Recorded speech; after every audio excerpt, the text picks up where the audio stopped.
ఏదైనా ఆర్థికంగా, సామాజిక పరంగా అన్ని రంగాల్లో నగరం కానీ, రాష్ట్రం కానీ అభివృద్ధి చెందాలంటే వాటి అభివృద్ధిలో కీలకమైనటువంటి పాత్ర పోషించేది రహదారులని చెప్పాలి.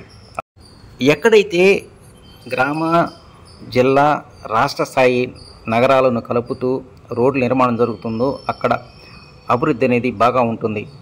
అలాంటి పూర్తి స్థాయిలో అభివృద్ధి చెందేటువంటి అవకాశం అమరావతి రాజధానికి చెందిందని చెప్పాలి. అవును, దాదాపు 217 కిలోమీటర్ల విస్తరణలో అమరావతి రాజధాని నిర్మాణం జరుగుతుంది. దానిలో భాగంగా వివిధ చోట్ల స్ట్రీట్ యాక్సెస్ రోడ్లు, అదేవిధంగా ఇంటర్ కనెక్టివిటీ కలిగిన రోడ్ల నిర్మాణం జరుగుతూ ఉన్నాయి.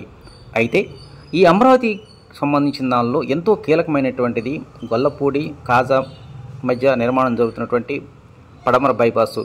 ఈ బైపాస్ రోడ్ నిర్మాణం ఇప్పటికే ఒక కొలిక్కొచ్చింది. వాస్తవానికి అమరావతి నిర్మాణ పనులు జరుగుతున్నప్పటికీ స్ట్రీట్ యాక్సెస్ రోడ్ మినహా మిగతా రోడ్లు అనేటువంటివి ఇంకా పూర్తి కాలేదు. గుంటూరు, విజయవాడ నగరాల మధ్య రోజు రోజుకు పెరుగుతున్నటువంటి వాహనాల రద్దీని తగ్గించడానికి, అదేవిధంగా చెన్నై నుంచి హైదరాబాద్ వెళ్ళేటువంటి వాహనదారులకు విజయవాడ నగరాన్ని టచ్ చేయకుండా డైరెక్ట్గా హైదరాబాద్ వెళ్ళటానికి కృష్ణా జిల్లా గొల్లపూడి నుంచి గుంటూరు జిల్లా కాజా వరకు 17.88 కిలోమీటర్ల మేర రోడ్డు నిర్మాణం చేపట్టాలని కేంద్ర ప్రభుత్వం నిర్ణయించింది. దానిలో భాగంగానే ఇప్పటికీ ఈ రోడ్డు నిర్మాణం ఓ కొలిక్కి వచ్చింది.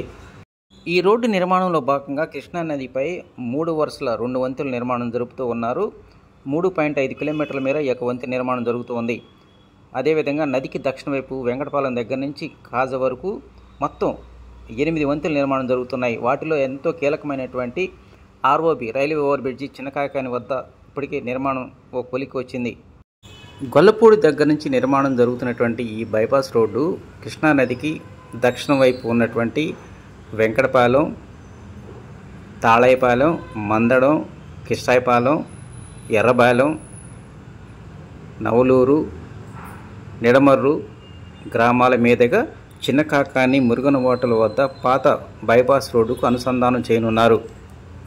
ఓవైపు రాజధాని నిర్మాణ పనులు మొదలవటం, అదేవిధంగా ఏకకాలంలో ఈ బైపాస్ రోడ్డు నిర్మాణం కూడా పూర్తి అవుతున్న సమయంలోనే అమరావతి రాజధానికి నిజంగా ఈ రోడ్డు నిర్మాణం పూర్తయినట్టయితే ప్రజానీకానికి ఓ వరం లాంటిదని చెప్పవచ్చు.